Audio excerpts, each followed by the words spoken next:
आप पूरे समय मेरे साथ रहेंगे और आज का जो विषय है विशेष रूप से दामोदर लीला, उखल बंधन लीला। तो ये कार्तिक का जो महीना है इसका नाम ही है दामोदर मास।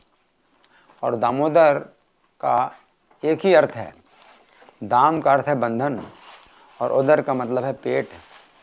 कि भगवान जो है जब माता यशोदा के द्वारा बांधे गए हैं, उनके पेट में रस्सी बांधी गई तो वो जो है दामोदर कहलाए। तो पूरा महीना दामोदर मास का कहलाता है। तो इस दामोदर मास में ये जो उखल बंधन लीला हुई, तो ये जो है लीला किस दिन हुई? गोवर्धन पूजा के एक दिन पहले। गोवर्धन पूजा होती है कार्तिक शुक्ल प्रतिपदा। तो एक दिन पहले का मतलब है कार्तिक अमावस्या। तो कार्तिक की जो अमावस्या है उस दिन भगवान को माता यशोदा ने उखल से बांधा। और ये जो लीला है ये पूरे कार्तिक में हम इसका गान करते हैं, दामोदराष्टकम के रूप में इस लीला का गान करते हैं और इस लीला का स्मरण करते हैं और इस लीला का दर्शन भी करते हैं झांकी के रूप में। इस्कॉन मंदिरों में जो है भगवान की झांकी बनाई जाती है विशेष रूप से कि माता यशोदा कृष्ण को बांध रही, उखल से बांध रही हैं।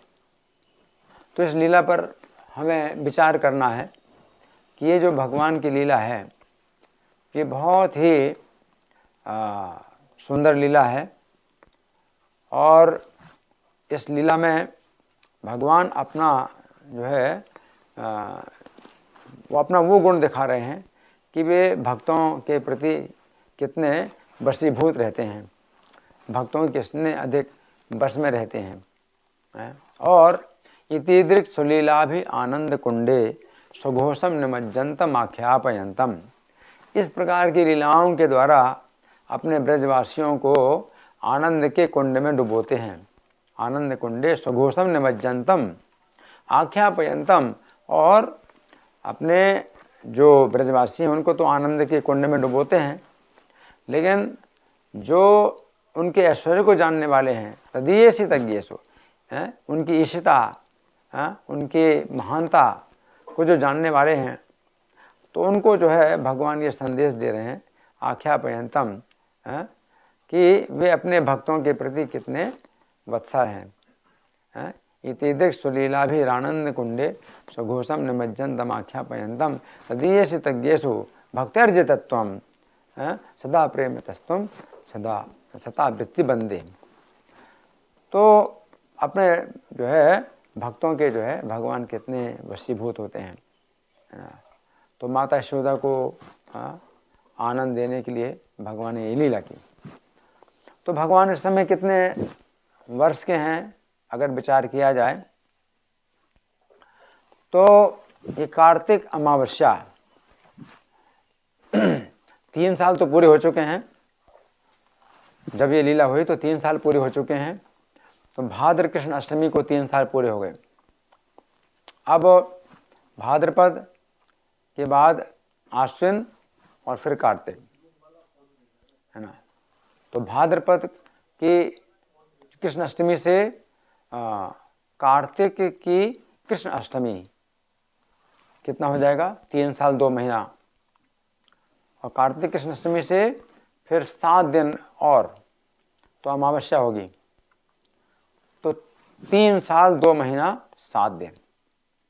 श्री कृष्ण 3 साल 2 महीना 7 दिन के हैं। और इस दिन कुछ ऐसा कारण बना कि माता यशोदा को बांधना पड़ा। इसके पहले ऐसा कोई कारण नहीं था कि माता यशोदा को बांधना पड़े। क्यों? क्योंकि माता यशोदा हमेशा कृष्ण के साथ रहती थी और घर की जितनी दासियां हैं वो सब कार्य करती थी। तो माता यशोदा जो है कृष्ण को छोड़ेंगे नहीं और कृष्ण भी जो है संतुष्ट हैं कि माता यशोदा उनके साथ है। लेकिन आज के दिन क्या हुआ, अमावस्या है, कार्तिक की अमावस्या है। और इस दिन सुखदेव गोस्वामी कहते हैं, एकदा गृहदासीसु यशोदानंद गेहिनी कर्मांतर नियुक्तासु निर्ममंथ स्वयं दधी। तो माता यशोदा जो है क्या करते हैं कि निर्ममंथ स्वयं दधी, स्वयं ही दधी मंथन करने लगे। तो ये पहली बार ऐसा कारण बना कि माता यशोदा को दही मंथन करना पड़ा। क्यों? कर्मांतर दासीसु, एक दास गृह दासीसु, कर्मांतर नियुक्ता, तो दूसरे काम में लग गई। तो घर की जो जितनी दासियां हैं वो दूसरे काम में लग गई। तो माता यशोदा को जो है फिर दही मंथन करना पड़ा। तो आज के दिन घर की दासियां कहाँ चली गईं? सवेरे सवेरे घर की दासियां घर का जितना काम था सवेरे तक का उन्होंने पूरा कर लिया और छुट्टी लेके चली गईं। क्यों? क्योंकि अगले दिन गोवर्धन पूजा है। लेकिन गोवर्धन पूजा नहीं है। गोवर्धन पूजा तो भगवान जब 7 वर्ष के हुए तब उन्होंने गोवर्धन पूजा का जो है ये कार्यक्रम जो है प्रारंभ किया। तो गोवर्धन पूजा नहीं होती थी। क्या होती थी? इंद्रयाग, उसे कहते हैं इंद्र की पूजा। इंद्र की पूजा होती थी। तो इंद्र की पूजा उसी प्रकार से जैसे गोवर्धन पूजा भगवान ने कराई, तो वो इंद्र की पूजा पहले होती थी। तो गोवर्धन पूजा में कुछ भी भगवान ने परिवर्तन नहीं किया कि सब अपने अपने घर से जो कुछ भी पकवान और व्यंजन जो तो सब बना करके जो लाएं तो उसका अन्नकूट करना है और भोग लगाना है। अंतर केवल ये था कि इंद्र को पहले भोग लगाया जाता था, अब गोवर्धन को भोग लगाया जाएगा। तो इंद्रयाग की तैयारी के लिए घर की दासियां अपने अपने घरों को चली गईं। सवेरे का जितना काम हो सकता था वो कर ली। तो अब क्या हुआ कि माता यशोदा अब जो है घर में अकेली हैं। लेकिन प्रश्न उठता है कि माता रोहिणी भी तो हैं, बलराम की माता, वो भी तो घर में हैं, तो फिर माता यशोदा को क्यों दही मंथन करना पड़ा? तो कारण ये है कि माता रोहिणी को जो है बलराम के साथ में उपनंद के घर में जाना था। कुछ विशेष जो है निमंत्रण प्राप्त हुआ था उपनंद के घर से। तो माता रोहिणी जो है बलराम जी को अपने साथ में लेकर के और रथ में बैठ करके उपनंद के घर चली गई। अब क्या हुआ? घर में अब ना तो दासियां हैं कोई, ना रोहिणी माता है, और अब माता यशोदा जो है और कृष्ण, केवल ये 2 लोग ही जो है बचे हैं पूरे घर में। और माता यशोदा को अब चिंता हो रही है कि अब काम उन्हें करना पड़ेगा। तो कृष्ण जब तक सो रहे हैं तो माता यशोदा सोचते हैं कि जल्दी से मतलब कुछ काम तो कर लूँ जब तक कि कृष्ण सो रहे हैं तो काम कर लूँ।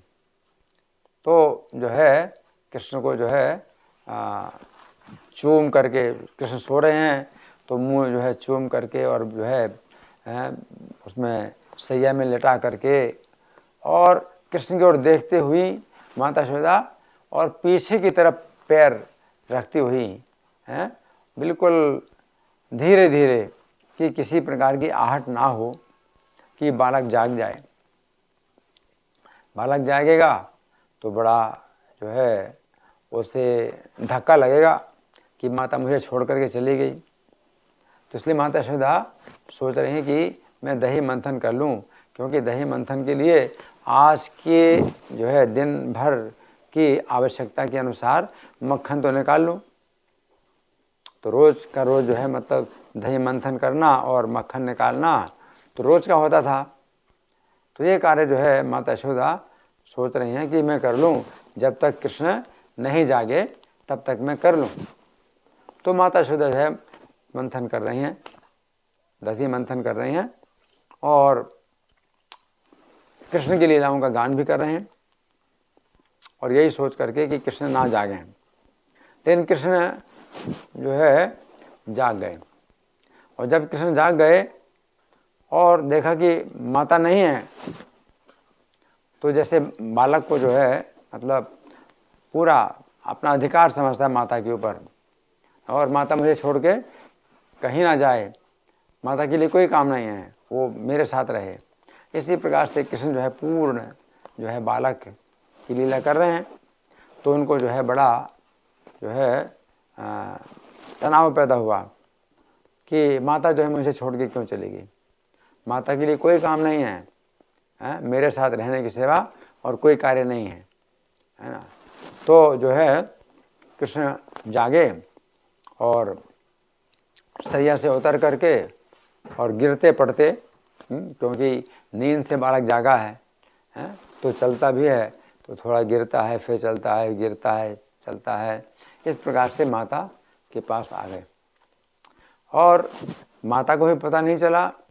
माता को जब पता चला, जब बालक ने माता के जो है मथानी को पकड़ लिया, मथानी को पकड़ लिया, है ना। तो क्यों पकड़ लिया मथानी, कि तुम क्या कर रहे हो, तुम्हें मेरे साथ रहना चाहिए, तुम्हारा और कोई काम नहीं है। और कृष्ण ने जब मथानी पकड़ ली तो माता को इतना सुख मिला है। तो बालक का जो है गुस्सा देख करके माता को बहुत सुख मिल रहा है कि माता बालक क्यों गुस्सा हो रहा है, क्योंकि वो अपनी माता पर अपना अधिकार समझता है। और माता यशोदा का जो यही सुख है कि बालक जो है इस कारण से नाराज हुआ कि मैं उसको छोड़ कर क्यों आ गई। बालक चाहता है कि मैं हमेशा उसके साथ रहूं। तो ये माता का बड़ा सौभाग्य मानती है, बहुत सौभाग्य मानती हैं कि बालक इस बात से नाराज हो रहा है कि मैं क्यों उसको छोड़ करके आ गई। और इतना जो है सुख मिला माता को। तो मथानी बालक ने पकड़ ली थी, तो जो है मथानी को जो है छोड़ करके माता जो है बालक को अपने गोद में लेटा लेती हैं और स्तन पान कराने लगती हैं। और कृष्ण स्तन पी रहे हैं, है ना। तो अब उनकी शिकायत कोई नहीं रही, सब भूल गए कि माता ने कुछ अन्याय किया था, भूल गए और माता का स्तन पी रहे हैं। और उसी समय एक दूसरा घर है जहाँ की कई दूध रखे हुए हैं, लेकिन वो ओट में रखे, दीवार की ओट में है, इसलिए माता को पता नहीं है कि दूध जो है अगर उबल जाए, उफान आए तो फिर क्या करूं। तो उनको चिंता हुई माता को।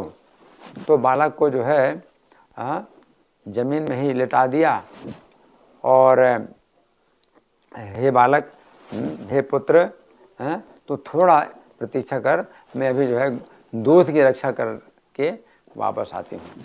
तो माता जो है बालक के प्रति इतना उनका वात्सल्य भाव है कि जब बालक को छोड़ करके माता गई उस दूध को उतारने के लिए, तो उस समय भी उनका स्तन इतना बह रहा था कि ज़मीन गीली हो रही थी माता की। इस स्नेह के कारण ही स्तन से दूध आता है और माता का स्नेह बालक के प्रति बहुत ज़्यादा है। तो इस प्रकार से दूध जो है माता के स्तन का वो जो है गिरता जा रहा है, ज़मीन गीली हो रही है और जल्दी से वो जो है दूध की रक्षा करके और वापस आ भी गई। लेकिन यहाँ बालक को जो है अब याद आया कि पहले भी माता ने मुझे छोड़ दिया था, सोता हुआ छोड़ दिया था, अब मुझको माता ने जो है स्तन पीता हुआ जो है अतृप्त छोड़ दिया है। तो बालक ने और गुस्सा किया। तो ये जो बालक का गुस्सा है माता के लिए बहुत आनंद की बात होती है। और गुस्से में बालक ने क्या किया कि सिलबट्टा रखा हुआ था पास में, और वो जो मंथन का जो था, गगरी बोलें या घड़ा, तो मंथन का जो पात्र था, तो उसको जो है सिलबट्टे, सिल जो है के साथ बट्टा भी होता है, एक बड़ा पत्थर होता है सिल में, जो है कोई मसाला पीसना है तो बट्टा, तो बट्टा जो है वो मार करके और उसको जो है दही फोड़ दिया, पात्र फोड़ दिया और पूरा दही जो है बह रहा था, है ना। और तब जो है फिर बालक जो है उस कमरे से बाहर निकला, तो जो दही जो फैला हुआ था पैरों में लग गया और पैरों में जो गीले पैर थे, तो गीले पैर से जो है वो निशान बनते गए और ये जो बालक है वो दूसरे घर में चला गया जहाँ की सीके में मक्खन रखा था, तो उसको जो है वो खाने लगे और एक बानर जो है उस समय आ गया खिड़की से, तो उसको भी खिलाने लगे। अब यहाँ जो है जब माता जब आई और देखा कि दूध तो एकदम बिखरा हुआ है ना, तो माता समझ गई कि पुत्र जो है बहुत नाराज है, और पुत्र की नाराज़ी से माता को बहुत सुख मिल रहा है। और पुत्र ने अपनी नाराज़ी प्रकट की है, जो है दही की गगरी फोड़ करके अपनी नाराज़ी प्रकट की है, तो माता के लिए बहुत सुख है, इसमें बहुत सुख का कारण बन गया कि उसने नाराज़ी प्रकट की। उस समय आकाशवाणी होती है, आकाशवाणी होती है कि हे यशोदा माता, तुमने दूध के उफान को तो शांत कर दिया, परंतु अब अपने पुत्र को जो उफान हुआ है उसको जब शांत करो, तब आपके जो है विशेष गुण माना जाएगा कि पुत्र में उफान आ गया, दूध का उफान आपने शांत किया, पुत्र के उफान को शांत करो। तो माता जो है जब जाती हैं तो क्या देखा कि पुत्र ने क्या किया है कि जो पास का कमरा था तो उसमें ताला लगा था, तो वो जो चाबी खूंटे में टंगी थी तो खूंटे से चाबी निकाल ली और दरवाजे का ताला खोल लिया। इसके बाद में चाबी फेंक दी, बालक ने चाबी फेंक दी और अंदर से बंद कर दिया। और लकड़ी का एक टुकड़ा होता है अड़बंगा जैसा, तो दरवाजे के अंदर से बालक तो चला गया, हाँ बालक तो चला गया, हाँ क्षमा करना, बालक ने ताला नहीं खोला बल्कि खूंटे में जो चाबी लटकी थी वो फेंक दी कि माता को चाबी ना मिले तो माता ताला खोल के अंदर नहीं आ पाएगी। लेकिन बालक जो है वो दरवाजे के बीच से चला गया कि दरवाजे के बीच में इतना जो है अंतर होता है कि बालक जा सकता है, लेकिन माता नहीं आ सकती। माता को तो चाबी ढूंढनी पड़ेगी, फिर ताला खोलेगी और तब अंदर आएगी। तो बालक ने अंदर चला गया और फिर दरवाजे के बीच में जो गैप होता है तो उसमें लकड़ी का एक टुकड़ा होता है उसको लगाने की, उसको अड़बंगा बोलते हैं, अड़बंगा भी लगा दिया है और इस प्रकार से अंदर चला गया। तो फिर माता जब आई तो पैरों के निशान देख करके समझ गई कि बालक जो है अंदर गया हुआ है, और देखो कितना उसने ये सब युक्तियाँ लगाई हैं कि मैं ना आ पाऊँ। तो चाबी भी फेंक दी कि मैं ताला नहीं खोल पाऊँगी, और बीच में अड़बंगा भी लगा दिया, हाँ, और अंदर चला गया। तो फिर माता है वो तो कृष्ण की माता है, वो किसी प्रकार की युक्ति बना करके अंदर आ गई। जब अंदर आ गई तो माता के हाथ में जो लठिया थी तो वो वस्त्र के अंदर छिपी हुई थी, लेकिन उस बंदर ने जब देखा माता को कि आ रही है माता, तो लठिया दिखाई नहीं पड़ी, लेकिन बंदर भी समझ गया कि माता के हाथ में लठिया है, वस्त्र में छिपी हुई है। तो माता के हाथ की लठिया को देख करके वो खिड़की से बाहर कूद करके और पेड़ में चढ़ गया। और जो कृष्ण हैं तो वो जो है माता को देख करके भयभीत होकर के उखड़ से कूद करके और तेजी से भागने लगे। अब कृष्ण तेजी से भाग रहे हैं तो उस भवन के, नंद भवन के कई द्वार थे, तो कृष्ण ने सोचा कि मैं किस द्वार से बाहर निकलूं। तो उन्हें लगा कि एक ऐसा द्वार है जो सीधे मुख्य सड़क पर निकलता है, तो उस द्वार से माता कभी नहीं निकलती, क्योंकि वहाँ पर पुरुष लोग आते जाते रहते हैं। तो मुख्य सड़क का जो द्वार है उससे जो है कृष्ण बाहर निकले। लेकिन उस समय बहुत सवेरा था, तो कोई सड़क में था नहीं, कोई पुरुष कोई सड़क में नहीं था। तो माता ने जब देखा कि सड़क सुनसान है तो माता भी बाहर आ गई, और माता जो है कृष्ण के पीछे पीछे भाग रही। जब कृष्ण जो है सामने की तरफ देख रहे हैं और माता पीछे चल रही हैं तो कृष्ण को नहीं पकड़ पा रही। लेकिन जब कृष्ण ने पीछे की तरफ देखा कि क्या माता आ रही है मुझे पकड़ने के लिए, तो उसी समय कृष्ण पकड़े गए। और जब कृष्ण पकड़े गए तो कृष्ण फिर अपनी सुरक्षा करने के लिए फिर रोना शुरू कर देते हैं। तो बालक का हथियार क्या होता है? रोना। बालक अपनी रक्षा करता है अपने हथियार से। तो रोना शुरू कर दिया।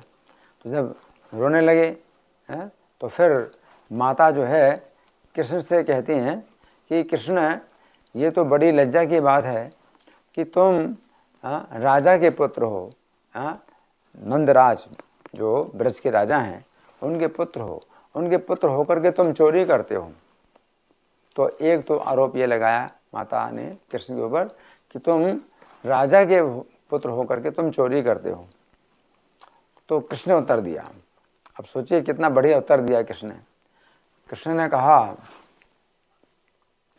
कहा कि हमारे घर में चोरों का क्या काम है? चोर तो तुम्हारे पिता के घर में होते होंगे।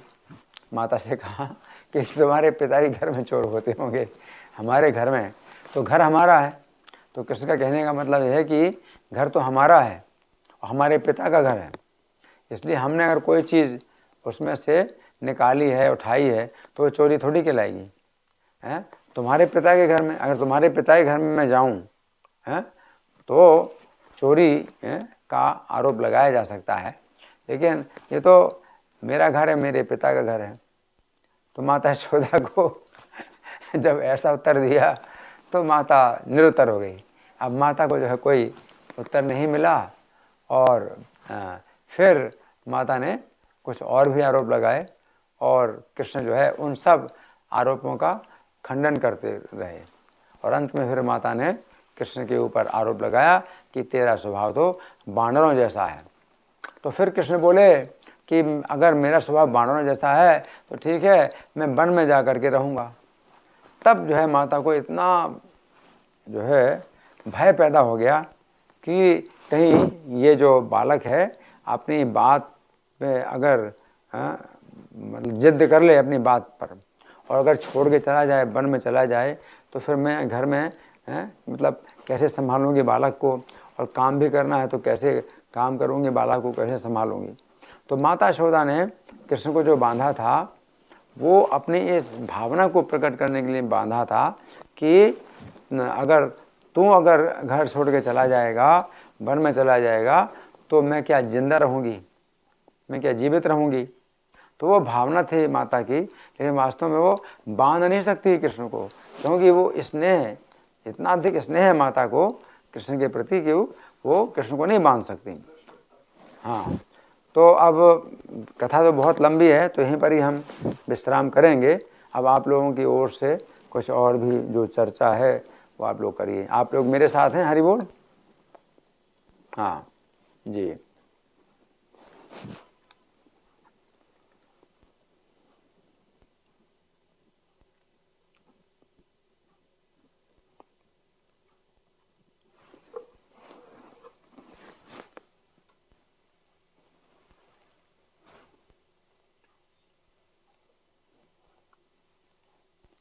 जी।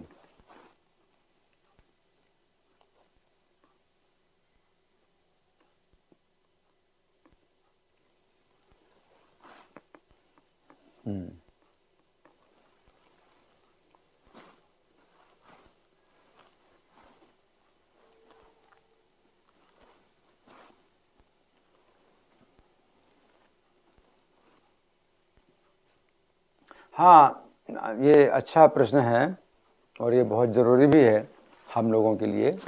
देखिए, जो भौतिकतावादी होते हैं इनका प्रश्न ये है कि लक्ष्मी जी की पूजा गणेश जी के साथ जो की जाती है दीपावली के दिन, तो इसका क्या कारण है? लक्ष्मी जी तो नारायण के साथ होती हैं और हम लोग तो लक्ष्मी जी की पूजा नारायण के साथ करते हैं। तो इसका उत्तर ये है कि जो भौतिकतावादी लोग होते हैं तो उनको लक्ष्मी से मतलब होता है, नारायण से मतलब नहीं होता। इसलिए केवल लक्ष्मी की पूजा करते हैं कि उनको धन संपत्ति प्राप्त होगी, और गणेश जी की पूजा करते हैं कि वो विघ्नों को दूर करेंगे। तो गणेश जी विघ्नों को दूर करेंगे, लक्ष्मी धन प्रदान करेंगे। तो लक्ष्मी की जो धन प्राप्त होगा वो अपनी इंद्रिय तृप्ति में लगाएंगे, और कोई अगर विघ्न अगर आएगा तो गणेश जी हमारे विघ्नों को दूर करेंगे और हम बिना किसी बाधा की इंद्रिय तृप्ति कर पाएँ। तो लक्ष्मी गणेश की जो पूजा है, ये विधि जो है, ये भौतिकतावादियों के द्वारा होती है। लेकिन जो वैष्णव लोग होते हैं वो लक्ष्मी जी की जो पूजा करते हैं तो नारायण के साथ करते हैं।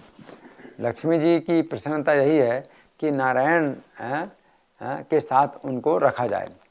तो लक्ष्मी की अलग से पूजा ना करके वैष्णव लोग लक्ष्मी नारायण की पूजा करते हैं और इस प्रकार से उनकी जो है सुरक्षा होती है। तो लक्ष्मी जी की पूजा रावण भी करना चाहता था, सीता जी। तो सीता जी की जो है खूब जो है खुशामद करना चाहता था रावण। उसने सीता जी का हरण किया राम के हाथों से और लंका में जाकर के वो सीता को बहुत प्रसन्न करना चाहता है। क्यों? क्यों वो भोगना चाहता है। तो ये रावण की जो है भावना है इस प्रकार की। और एक हनुमान जी भी हैं, हनुमान जी भी सीता जी को लेना चाहते हैं। तो रावण भी सीता जी को जो है प्राप्त करना चाहता है, हनुमान जी भी सीता जी को प्राप्त करना चाहते हैं, लेकिन दोनों की भावना में ज़मीन आसमान का अंतर है। रावण की भावना यह है कि सीता जी को प्राप्त करके वो जो है भोगेगा, इंद्रिय तृप्ति करेगा, और हनुमान जी की भावना यह है कि सीता जी को प्राप्त करके वो राम की सेवा में लगाएंगे। तो उसी प्रकार से इस्कॉन के जो भक्त हैं वो भी घरों घरों में जाते हैं कि कहाँ लक्ष्मी है। जैसे हनुमान जी लंका के घर घर में ढूंढ रहे थे सीता जी कहाँ हैं, उसी प्रकार से इस्कॉन के भक्त भी जो है घर घर में जाते हैं, जहाँ लक्ष्मी हो, सीता हो, तो उसको जो है वो ला करके और राम की सेवा में लगाएं। तो हनुमान जी की भावना है। और जिन्होंने जो है अपने घर में लक्ष्मी को रखा हुआ है, तो उनकी रावण की भावना है कि रावण ने ऐसे चुरा करके सीता को अपने लंका में रखा हुआ है, तो वो जो है भोगना चाहता है। तो उसी प्रकार से जो बहुत धनी लोग होते हैं उन्होंने जो इकट्ठा किया है धन संपत्ति को, तो रावण की ही तरह है कि उन्होंने राम से उसको चुरा करके और अपनी इंद्रिय तृप्ति के लिए रखा हुआ है। तो रावण का क्या हुआ? विनाश हो गया। और हनुमान जी सीता को पाना चाहते थे राम की सेवा में लगाने के लिए, तो सीता जी प्रसन्न हुई और सीता जी ने हनुमान जी को भी बहुत प्रकार के वर प्रदान किए। तो हनुमान जी की शक्ति ही बढ़ी, हनुमान जी की बुद्धि, शक्ति, बुद्धि और भक्ति, श्रद्धा, सब कुछ जो है हनुमान जी को प्राप्त हुआ। तो ये अंतर है कि लक्ष्मी की पूजा जो है रावण जैसे लोग भी करते हैं, लक्ष्मी जी की पूजा हनुमान जी जैसे लोग भी करते हैं। लेकिन हनुमान जी जैसे लोग होते हैं लक्ष्मी जी की पूजा करते हैं राम की सेवा में लक्ष्मी को लगा करके लक्ष्मी को प्रसन्न करते हैं, और जो रावण जैसे लोग होते हैं वो लक्ष्मी को भोगना चाहते हैं। तो वैष्णवों के लिए ये उचित नहीं होता है कि लक्ष्मी की पूजा जो है गणेश जी के साथ किया जाए, और लक्ष्मी की पूजा नारायण के साथ जो करना है तो रोज़ का ही है। इसलिए दीपावली के दिन कोई ऐसी बात नहीं है कि अलग से कुछ विशेष पूजा की जाए, क्योंकि हम लोग रोज़ मंगल आरती में भी जो है पूजा ही करते हैं लक्ष्मी नारायण की या राधा कृष्ण की या सीताराम की, तो करते ही हैं। तो इसलिए दीपावली के दिन कोई आवश्यकता नहीं है कि हम कुछ विशेष कार्यक्रम करें। लेकिन हाँ, दीपावली, दीपों की पंक्ति, तो दीपों की पंक्ति, ये दीपावली का मतलब होता है दीपों की पंक्ति। तो दीपों की पंक्ति जो है जलाई जाती है। तो पैसे तो पूरा कार्तिक में भगवान को दीपदान किया जाता है, ये विधि है कार्तिक में भगवान को दीपदान किया जाए। लेकिन अमावस्या की जो रात होती है वो विशेष रूप से अंधकार की रात होती है, तो उसमें विशेष रूप से कार्तिक की अमावस्या को जो भक्त लोग होते हैं वो मंदिर में दीपों की बहुत पंक्तियां जो है जलाते हैं और इस प्रकार से अंधकार दूर करते हैं। अब इस समय तो ऐसी बात नहीं है कि दीपों के बिना अंधकार दूर नहीं हो सकता, क्योंकि आजकल तो बिजली की रोशनी जो होती है तो अंधकार दूर करती है। तो रात्रि में, अमावस्या की रात्रि में भी अंधकार दूर करने के लिए बिजली का जो प्रकाश है वो होता है, तो दीपों की आवश्यकता नहीं है। लेकिन तो भी भगवान जो है हमारी इस भावना को स्वीकार करते हैं कि हम भगवान को प्रकाश देना चाहते हैं, ताकि भगवान का जो है और बढ़िया दर्शन हो। तो मंदिर में अगर प्रकाश ना हो तो भगवान का चाहे जितना सुंदर दर्शन हो, लेकिन वो सुंदरता नहीं दिखाई पड़ती। जितना बढ़िया प्रकाश होगा उतनी अधिक सुंदरता दिखाई पड़ेगी, भगवान का दर्शन होगा, और भगवान के दर्शन से भक्तों को प्रसन्नता होगी और भगवान के प्रति उनकी जो है श्रद्धा और अनुराग बढ़ेगा। इसलिए मंदिर में जब भगवान का दर्शन किया जाता है तो प्रकाश की बहुत आवश्यकता होती है। अमावस्या की रात में और विशेष रूप से मंदिर में भगवान को प्रकाश की आवश्यकता होती है। तो भगवान जो है इस भावना को स्वीकार करते हैं, इसलिए कार्तिक के पूरे महीने में दीपदान किया जाता है। और अमावस्या को विशेष रूप से दीपदान के साथ साथ और विशेष प्रकाश किया जाता है कि दीपों की पंक्ति सेक के द्वारा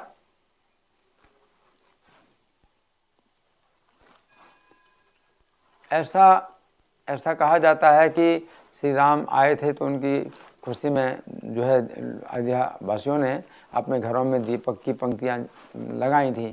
तो इस संबंध में तो यही मुझे कहना है कि ऐसी बात तो नहीं है कि इस समय राम आए थे, क्योंकि वो चैत्र का महीना चल रहा था जब राम का वनवास हुआ था। और 14 साल पूरे करके जब श्री राम आए तो भरत जी की यही जो है मांग थी कि 14 साल में जो है एक दिन भी आप विलंबित ना करें। तो 14 साल पूरे करना भी ज़रूरी है, तो वो वनवास पूरा करना। तो 14 साल से पहले भी श्री राम नहीं आएंगे, लेकिन 14 साल पूरे होते ही श्री राम आएँ, एक दिन भी विलम्ब ना करें। तो ये जो है श्री राम के लिए था। तो फिर ये समय तो नहीं हो सकता कि श्री राम वापस आए अयोध्या में, क्योंकि चैत्र का महीना था जब श्री राम का वनवास हुआ था।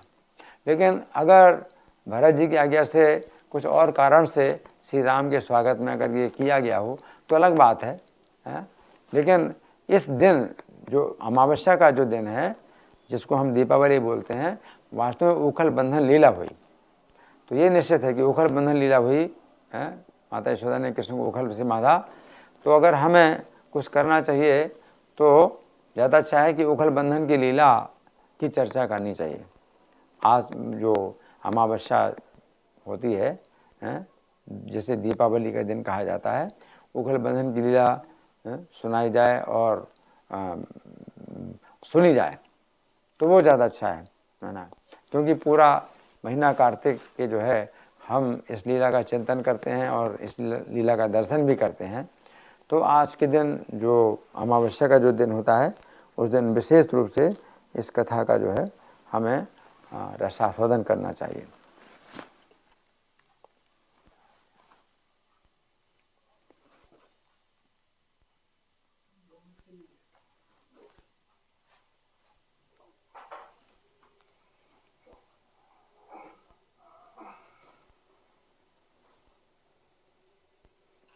वेदों में ये बताया गया है, वेदेषु दुर्लभम अदुर्लभम आत्म भक्तों। वेदों में भगवान श्री कृष्ण बहुत दुर्लभ हैं। हालांकि वेद सब श्री कृष्ण का ही वर्णन करते हैं, लेकिन उनके वर्णन करने का जो तरीका है वो इस प्रकार है कि कोई व्यक्ति इसको जो है समझ नहीं पाएगा। वेदों की जो भाषा है वो बड़ी कठिन है। मोह्यन्त्यत सूर्य, बड़े बड़े जो विद्वान लोग हैं वो भी मोहित हो जाते हैं वेदों की भाषा में। लेकिन जितने वेद हैं, वेद से सर्वे रामे वेद्यो, भगवान कृष्ण के समस्त वेदों के द्वारा मैं ही जो है जानने योग्य हूँ। तो इसलिए हालांकि वेदों में कुछ ऐसे मंत्र हैं, चैतन्य महाप्रभु के बारे में भी है मंत्र कि सुनाम मूल मंत्रेण सर्वम ह्लाद्यति विभु सैव मूल मंत्रम जपति हरि रीति कृष्ण इति राम इति। चैतन्य महाप्रभु का भी जो है वर्णन आता है कि वे स्वयं मूल मंत्र का जप करते हैं और हरि रीति कृष्ण इति राम इति, हरि कृष्ण और राम इस प्रकार से मूल मंत्र का जप करते हैं। तो इस तरह से वर्णन आता है। और देव की पुत्र, ये भी किसी वेद में कोई मंत्र है जिसमें बताया गया है कि देव की पुत्रो, भगवान देव की पुत्रो, इस तरह से कुछ संकेत मिलते हैं श्री कृष्ण के। लेकिन मुख्य बात यही है कि ब्रह्मा जी को भी जो है वेदों का 3 बार अनुशीलन करना पड़ा, तब वे जो है इस निष्कर्ष पर पहुँचे कि मनुष्य के जीवन में श्री कृष्ण की भक्ति करना ही सबसे बड़ा कार्य है, सबसे बड़ा लाभ है। तो ब्रह्मा जी को भी जो है 3 बार वेदों का अध्ययन करना पड़ा, तब कहीं वो समझ पाए। तो इसलिए वेदों के संदेश को जो है आसान बनाने के लिए जो है व्यास जी ने पुराणों की रचना की। तो उनमें श्रीमद् भागवत पुराण विशेष रूप से है, और जो भगवद गीता है वो विशेष रूप से भगवान श्री कृष्ण से भगवान श्री कृष्ण के मुख से निकला हुआ है।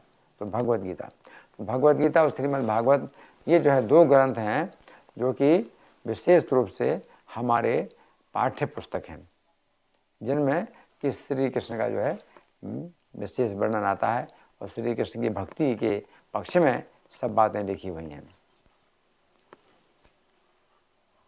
ठीक है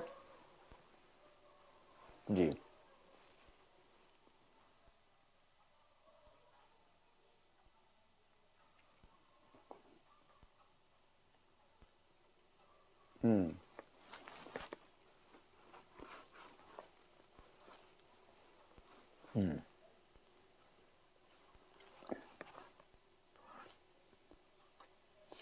देखिए, वेदों में भगवान कृष्ण का जो है वर्णन जो है इतना गुप्त है, इतना छिपा हुआ है, उसी प्रकार से जैसे कि दूध में घी जो है होता है। तो दूध में घी होता है, लेकिन आप दूध से घी नहीं प्राप्त कर सकते, जब दूध का मंथन किया जाए तब घी मिलेगा। तो वो जो है श्रीमद् भागवत है। श्रीमद् भागवत वेदों से ही निकला है, लेकिन श्रीमद् भागवत में जो रस प्राप्त होता है वो वेदों से नहीं प्राप्त होगा। उसी प्रकार से है जैसे कि दूध में है, घी है, लेकिन जब घी अलग हो जाता है दूध से तो फिर उसका जो है विशेष स्वाद होता है।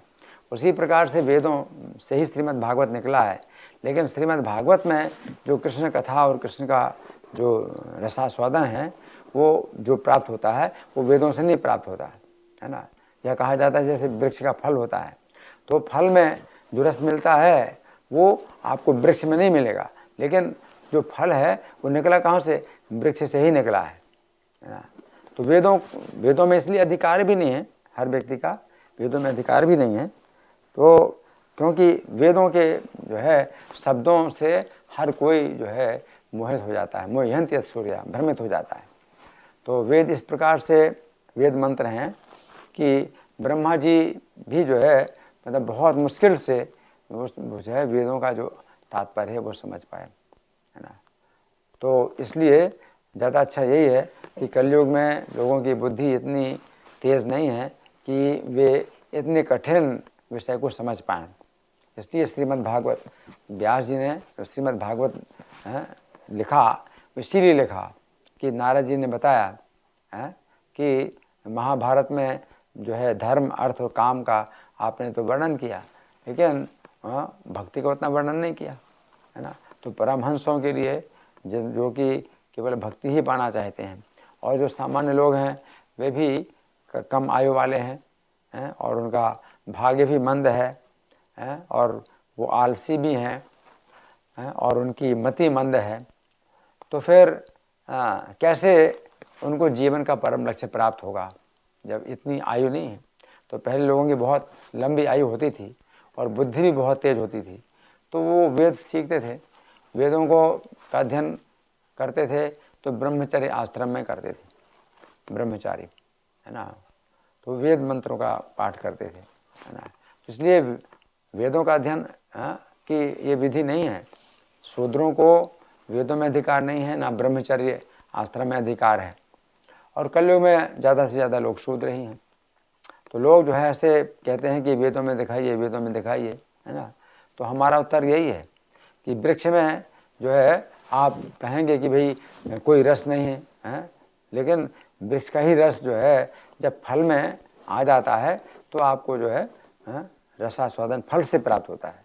उसी प्रकार से वेदों में ही श्री कृष्ण का जो वर्णन हुआ है, तो वो जब श्रीमद् भागवत के रूप में अलग हो जाता है तो वो जो है हमें प्रत्यक्ष जो है ये समझ में आता है और हम इसका जो है रसास्वादन कर सकते हैं।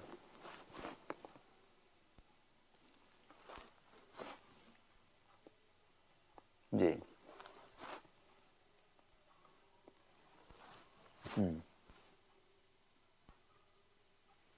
जी जी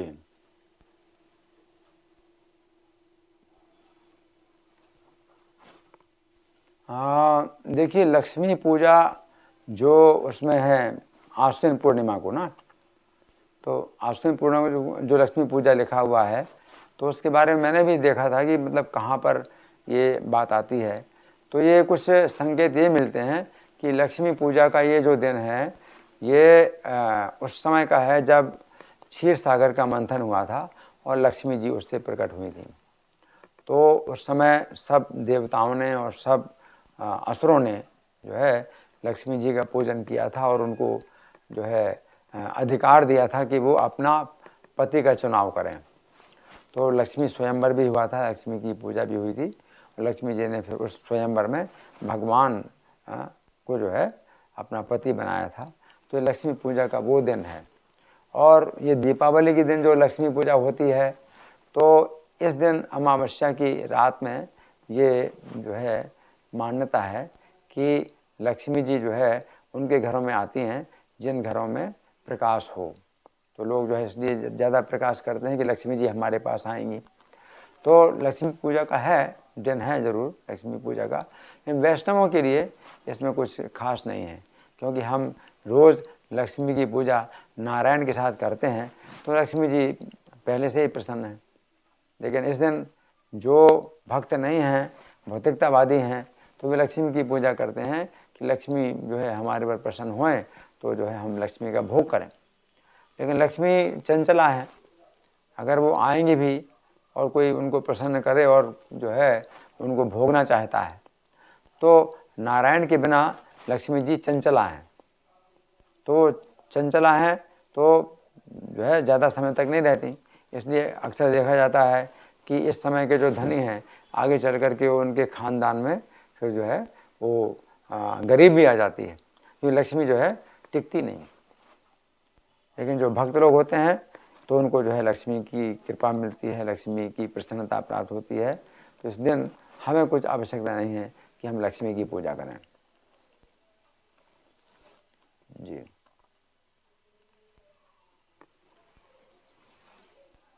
जी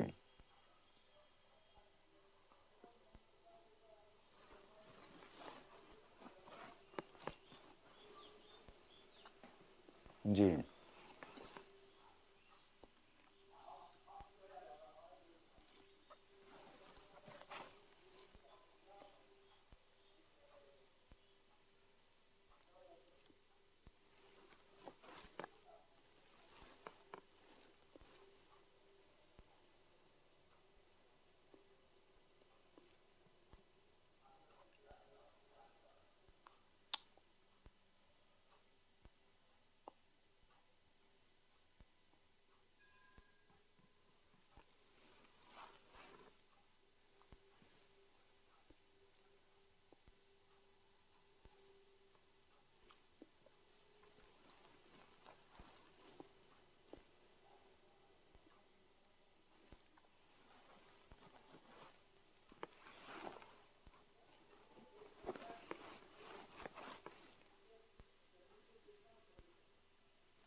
देखिए देखिए इसमें कोई अपराध नहीं होता अगर हम प्रभुपाद की बात दोहराते हैं।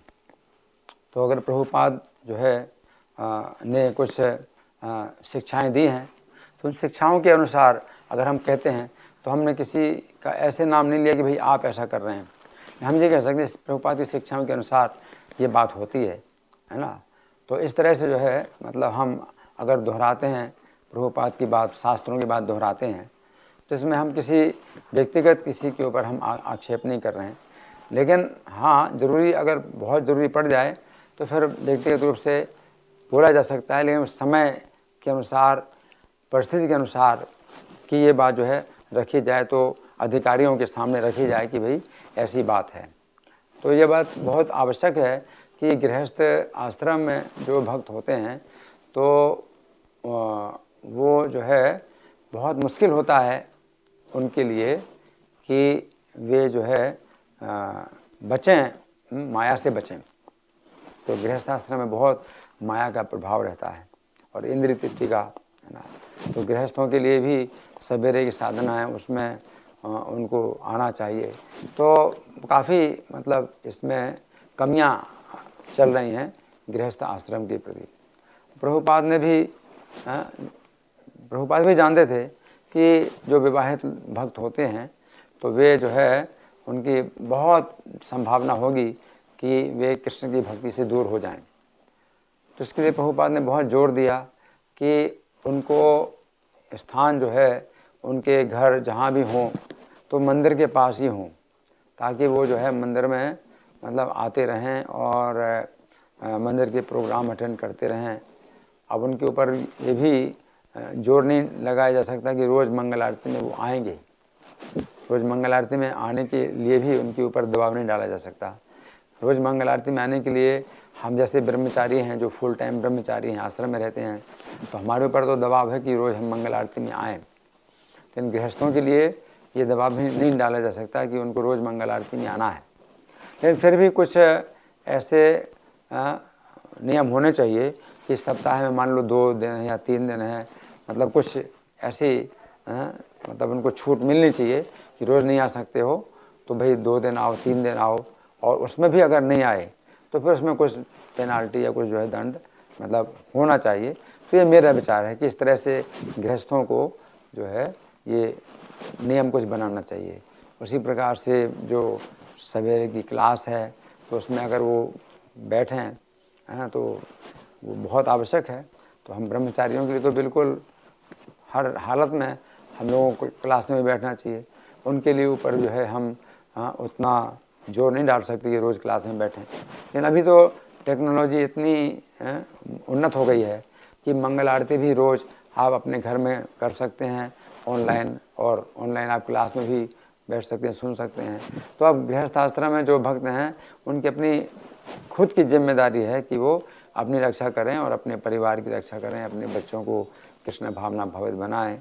तो ये सब जो है ऐसी जागृति का जो कार्यक्रम है वो ज़रूर होना चाहिए गृहस्थों के लिए। और नहीं तो फिर यही होगा कि जो अपना धन है और पत्नी है और घर है उसी में जो है लोग आसक्त होंगे। तो वो जो है बड़ी ये निंदा की बात है अगर ऐसा होता है। लेकिन इस्कॉन में कैसे कई गृहस्थ भी हुए, प्रभुपाद के समय भी हुए ऐसे गृहस्थ जो ये सन्यासियों से कम नहीं थे।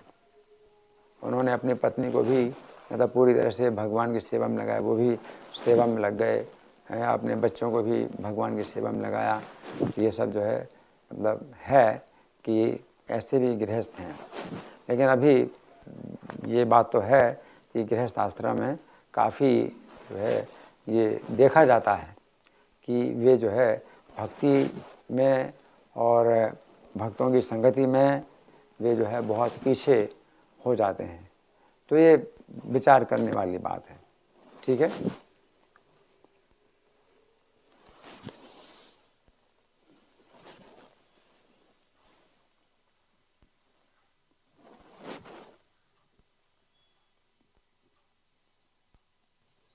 जी हरि बोल।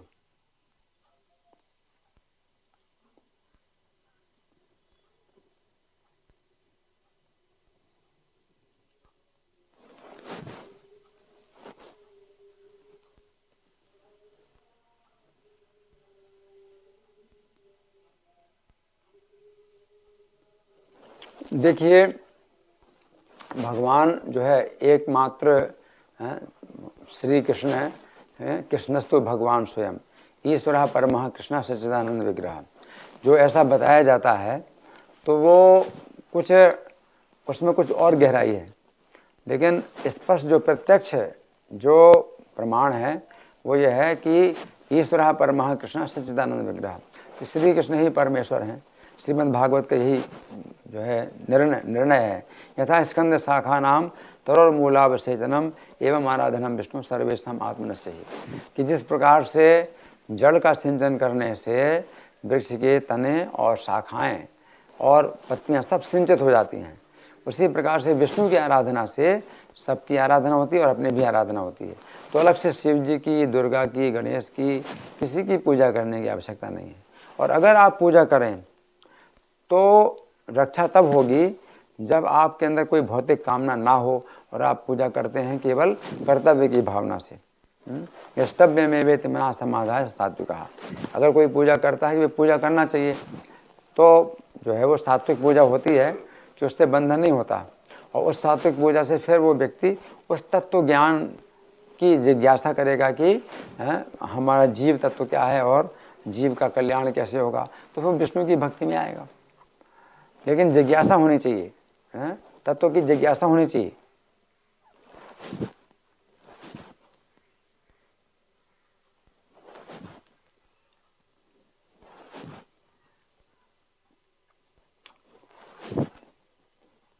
नहीं, केवल 5 देवता नहीं है।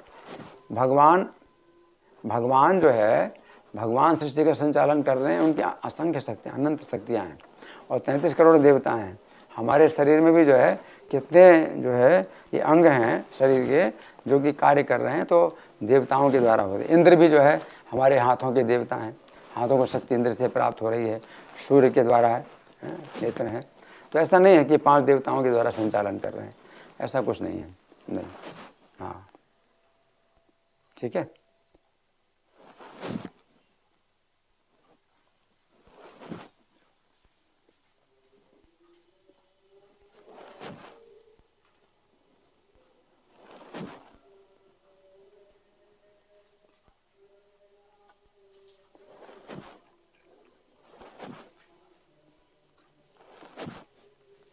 ये जो लक्ष्मी जी ने गणेश जी को पुत्र में प्राप्त करने की इच्छा की, तो ऐसा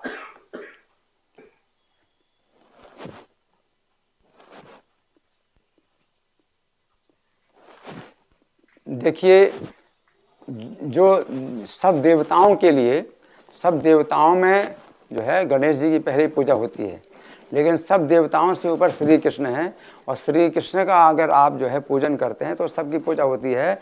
आप समझ लो कि पेड़ की जड़ में आप पानी डालेंगे तो सब में जाएगा, तो उसमें फिर कुछ नहीं कि गणेश जी की अलग से पूजा करनी है। और अगर आप वृक्ष की जड़ में पानी डालते हैं तो सब जगह जाएगा पानी, तो इसमें फिर कोई आवश्यकता नहीं है कि गणेश की अलग से पूजा करें।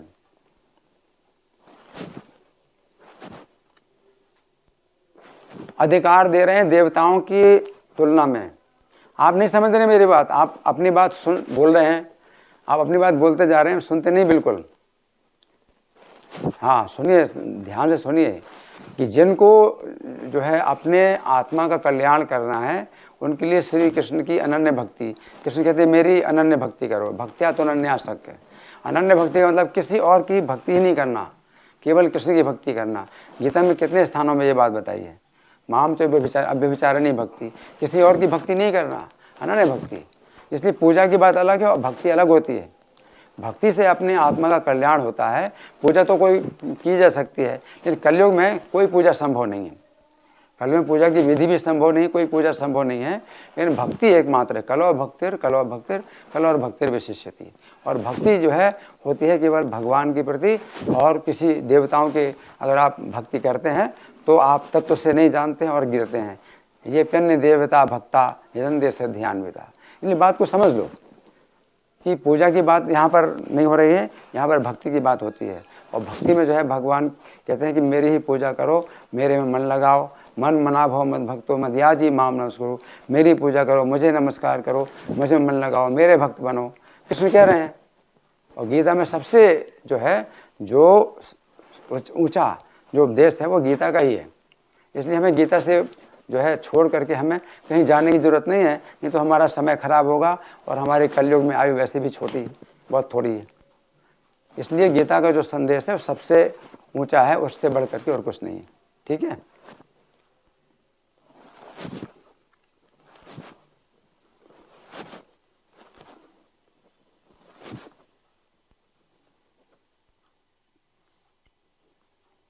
हाँ जी।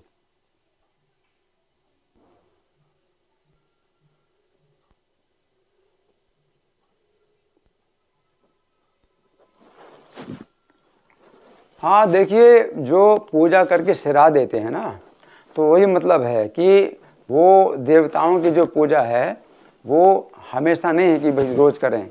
कात्यायनी का भी जो अगला महीना आएगा कात्यायनी व्रत का, तो जो गोप कन्याएँ थीं वो भी कात्यायनी की जो है मूर्ति बालू से बनाती थी और रोज़ उसको जो है फिर पानी में विसर्जन कर देती थी।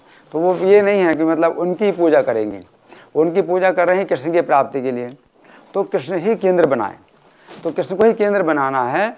और कभी अगर हम पूजा करें तो इसी भावना से करें कि हमें कृष्ण की प्राप्ति हो। तो जो गोप कन्याएँ हैं वो भी जो है कात्यायनी की पूजा करती हैं, दुर्गा की पूजा करती हैं, तो मिट्टी की बालूका से बनाती हैं और उसको फिर डेली उसको जो है कर देते हैं कि भाई ये नहीं है कि भाई हमेशा के लिए अब उनकी पूजा करेंगे, तो ये विधि नहीं है। इसलिए कोई व्यक्ति अगर पूजा करे तो एक तो ये है कि लक्ष्य बनाए कि हमें कृष्ण की प्राप्ति हो। लेकिन सबसे अच्छा यही है कि आप सीधे कृष्ण की पूजा करिए, क्योंकि अब मन में कोई भौतिक कामनाएं अगर आ जाएंगी तो किसी भी देवता की पूजा करेंगे तो आपको बंधन प्राप्त होगा। इसलिए ज़्यादा अच्छा है कि कृष्ण की ही पूजा करो। अगर मन में कोई भौतिक कामना भी हो तो भी कृष्ण जो है आपको बंधन में नहीं डालेंगे। आपकी भौतिक कामना पूरी करेंगे या नहीं करेंगे, लेकिन आप संसार के बंधन में ना पड़ें तो कृष्ण जो है इसलिए सुरक्षा करते हैं।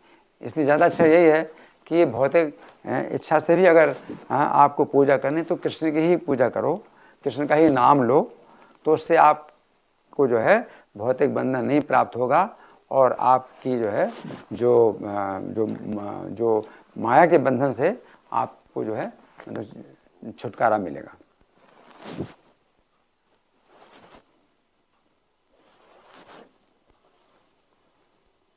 जी।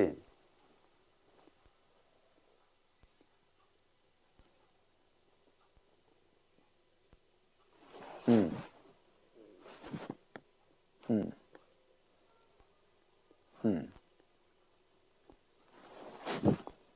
हाँ देखिए, ऐसा है कि अगर कुछ ही ऐसा समाज है जहाँ की आपके पास इतना साहस नहीं है कि आप जो है उनके नियमों को आप बदल सकें और आप ये शुद्ध संदेश जो भगवत गीता का अगर आप उनको दे सकें, तो ऐसे समाज में आपको अगर जाना पड़े तो फिर यही है कि ऊपर ऊपर से आपको तो जो है उनके साथ में रहना होगा, लेकिन अंदर से आपको जो है समझना होगा कि भाई ये मेरा दिखावा है। आपको दिखावा करना पड़ेगा उस समाज में, लेकिन कोशिश अपनी यही होना चाहिए कि हमें भक्तों की संगति मिले और अपना जो हृदय है वो आपका इसी में रहे, है ना। तो वही होता है कि बाहर के समाज में कई बार ऐसा होता है कि हमारे पास वो साहस नहीं होता है कि हम जो है शुद्ध संदेश दे पाएँ, कृष्ण भावनामृत का संदेश दे पाएँ। लेकिन अगर धीरे धीरे कोई अपने संपर्क में आए तो उसको आप जो है प्रभुपाद की पुस्तकें दीजिए, आप उसको समझाइए, माला जप करने का सिखाइए, तो धीरे धीरे फिर वो जो है आ सकता है। लेकिन एकदम से आप जो है कोई परिवर्तन अगर आप करेंगे और लोग जो है उसमें बंधे हुए हैं और बहुत ज़्यादा उसमें मतलब अज्ञान में है, तो हम एकदम से हम नहीं कर सकते। न बुद्धि वेदम जनित अज्ञानाम कर्म संगीनाम, तो कर्मों में आ सकते हैं अज्ञानी लोग हैं, तो बुद्धि में भेद ना करके हैं तो उनको जो है उसी प्रकार से चलने दो और उनको धीरे धीरे कुछ आप सिखाइए कि हाँ चलो एक माला जब भी करो, एक माला और जोड़ लो। तो हम उनको तोड़ते नहीं हैं बल्कि जोड़ते हैं, एक माला जब करो। धीरे धीरे उनको हम अपने जो है सोसाइटी में लाते हैं, इस्कॉन सोसाइटी में लाते हैं, मंदिर में लाते हैं। तो ऐसे एक एक व्यक्ति को हम बदल सकते हैं और फिर अगर कुछ मौका मिले तो अपने उस समाज में, अपने व्यापारिक समाज में आप किसी भक्त का प्रवचन कराइए तो वो जो है संदेश देगा। तो इस प्रकार से हम जो है मतलब कर सकते हैं कि अपने अपने बलबूते पर कुछ कार्य नहीं कर पाते हैं और उनका व्यापारियों का समाज है, तो उसमें फिर आप जो है कुछ इस तरह की चालें चल सकते हैं कि जिससे कि लोग मनुष्य के जीवन का मतलब समझें और हरे कृष्ण मंत्र का जाप कम से कम शुरू कर दें या कीर्तन करें, तो कम से कम वो अगर कुछ परिवर्तन नहीं करते तो जोड़ें कि भाई हरे कृष्ण मंत्र का जाप और करो, और धीरे धीरे फिर वो परिवर्तन जो है आएगा।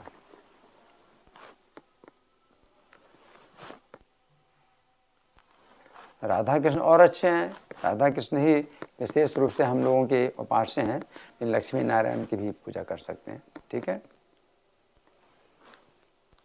एक ही बात है और एक बात नहीं भी है, क्योंकि राधा कृष्ण जो है ये मूल है ना, और वो विस्तार हैं। तो कृष्ण के विस्तार हैं नारायण और राधा रानी के विस्तार हैं लक्ष्मी जी, तो उसमें अंतर भी है और अंतर नहीं भी है। तो इसलिए अभी हम सामान्य रूप से अंतर नहीं देखते कुछ भी, ठीक है ना, लेकिन हमेशा के लिए हम ये नहीं बोलते कि भाई अंतर ही है, लेकिन अभी हम अंतर बताते हैं, लेकिन हमेशा अंतर नहीं बताते। ठीक है, हरि बोल। हो गया, हरि बोल। आवाज आ रही है मेरी? कट गया क्या? चला गया, ये वाईफाई का चक्कर।